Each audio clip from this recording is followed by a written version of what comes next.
Hey everybody, Max coming here. It's a little cute podcast. It's not too long. So I don't know if you guys ever heard of that movie, Home Alone. You seen that one? It's got Macaulay Culkin. He's that cute little blonde boy, and he screams when he touches his cheeks. That was on TV. Actually last week, and then last night I was watching Home Alone 2. That one came on too. The sequel, number 2. I don't know if you have seen Home Alone and Home Alone 2. I think everyone agrees that Home Alone 2 is the superior movie. The sequel. A lot of people like the first one, because it's the original and stuff, and Macaulay Culkin's real young and stuff. But I think objectively we can all say Home Alone 2 is the best. Because at that time, Macaulay Culkin aged a little bit. His acting got a little better. It was still pretty shit, but I mean, all kids are pretty shit actors. They can just basically, if you can say your lines, you can be a child actor, and then maybe, like, if you get lucky, one of the producers will want to touch you and pay your parents a lot of money, I hear that's how it goes for a lot of child actors, anyway, so he clearly is a much better actor in that one. The story's a little better too. It's a little more believable, both of them are pretty unbelievable if you think about it. In the first one, they throw away his ticket, and then the neighbor kid is like hanging out, so they miscount him. And then they while they're running through the airport, they don't realize he's not there. How do you not know? He's the little blonde kid that annoys the fuck out of everybody. He's not there. If you're a mother, if you're a father, you only got 2 kids. You got Buzz, who is just an asshole, just a fat asshole. You fucked up with him, So your only hope is little Kevin, Little Kevin McAllister, little blonde kid. That's your only hope for a good child. You're telling me you're not going to be watching that kid as you're running through the airport? Come on. That's a little silly. But in the second one, he's there. He's running through the airport, and he stops. He stops to put batteries in his little walkie-talkie thing, And then he sees another guy dressed exactly the same as his dad, And then while he's getting on the plane, he bumps into the stewardess lady, so all the tickets get mixed up, So that's how he gets on the plane, which is also equally improbable. Both are insanely improbable. But hey, I'm willing to suspend my disbelief. Of course, both those movies would be obsolete by today's technology. No one's allowed to go in the airport like they do. Just like run around and not get molested by the TSA. They didn't have that back then. The TSA wasn't allowed to grab your junk. Back then when that movie was filmed, and everything's digital and like they didn't check any seats in the movie, when he gets on the plane, the lady's just like, oh, just sit anywhere you want, It's like, oh yeah, I think that'll work today, It was a different world back then, before 9/11, being Home Alone, Anyway, what else doesn't make sense about Home Alone 2 is the Marvin Harry, is that his name? Marvin Harry, why are they in New York? They were arrested in Chicago, and they went to jail, and then they went to New York. Like, why are they even in New York? They just got out of jail, but they're in. Why are they in Chicago? They should be in Chicago. It doesn't make any sense, man. Anyway, it's kind of thinking, like, why are they even friends? Why are Marv and Harry friends? Joe Pesci's just an asshole to him all the time, just hits him all the time, and Marv's a fucking moron. So why would, like, if Joe Pesci's character is a little smarter, why would he even be friends with the moron? He doesn't do anything except drag him down, And Marv, why would he be friends with Joe Pesci's character? He's just mean to him all the time. He just hits him all the time, It's not very nice. It's not very nice. That's not what makes good friends. Anyway, so Kevin McAllister, he's Macaulay Culkin. He's wandering around New York, and he runs into them. He runs into them on accident, not once but twice. He runs into these guys who, a year prior he sent to jail. And they just happen to be in New York at the same time as him. And he runs into them twice in New York. Can you believe that? It's unbelievable, man. He should be buying lottery tickets or something.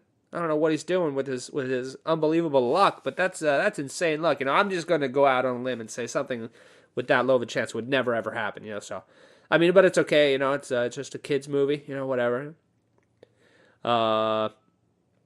Of course, the second one's better, because it features our current president, Donald Trump. He makes a cameo. Also, a young Rob Schneider plays a bellhop, and every time he wants a tip, he gets gum, right? Kevin just like gives him some gum, and then at the end of the movie, Rob Schneider's asking for a tip again, and Buzz answers the door, and Buzz gives him his gum that he's already chewing. Now I don't know about you guys, but how would Buzz ever think that would be an appropriate thing to do?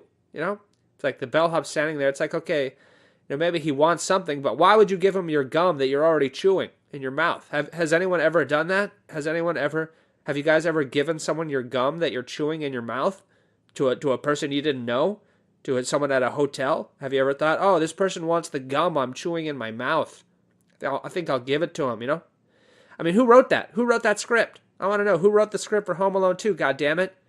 You can't just put, someone giving gum to people. I mean, when you're writing that, you're going to think, oh, the kids are going to love this. They're going to laugh. Haha, kids are dumb. They'll laugh at anything, Well, if they're going to laugh at anything, what's the point of writing the movie in the first place, Anyway, Buzz doesn't know how to tip the bellhop, I guess. Yeah, I don't know. You know what's better about Home Alone 2 is the amount of times the robber should have died. I remember when I was younger with my friends, we used to watch Home Alone 2 and Home Alone 1. We'd just watch the end part, where they go through the House of Horrors or whatever, and would count how many times they would actually die in real life. And I think in the first Home Alone, they actually only die like 4 times, but in the second Home Alone, they die like 12 times each, Like, he throws a brick on the guy's head from like 8 stories up.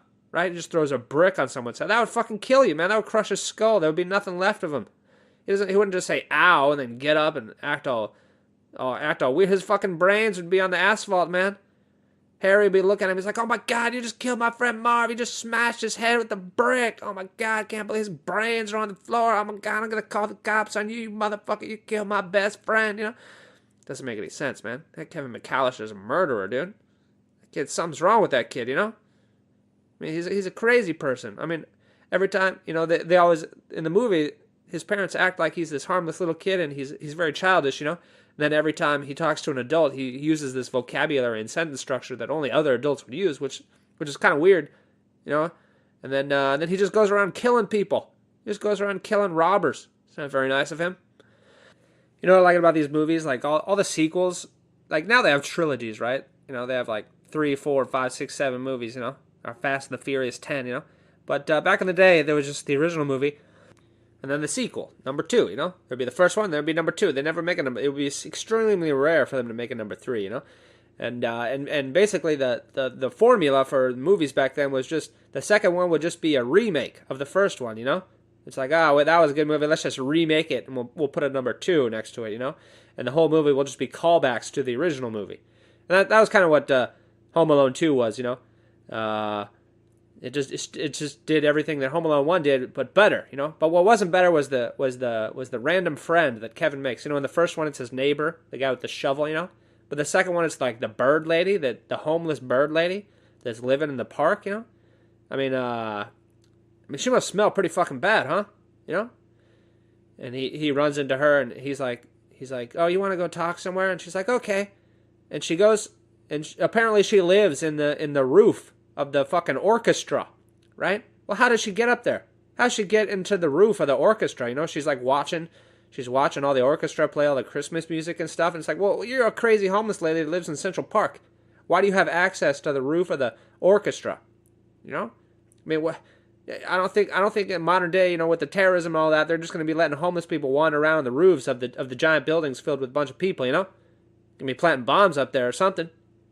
I don't think so, lady, Anyway, they become friends, and she saves him, But I remember, when I was a kid, it was fine, But I kind of counted the words that they had in the conversation, and she only says like 10 words the whole movie, man. So how are they going to become friends? And she's going to save him from 2 robbers, and it's like you only said 10 words to each other, You're a crazy old smelly lady that fucking have birds shit on you all day, and you're totally fine with that. What's wrong with you, lady? You need to take a shower, get a job, stop being homeless. Anyway, that was a few minutes. Thanks for listening. Maybe we'll see you tomorrow.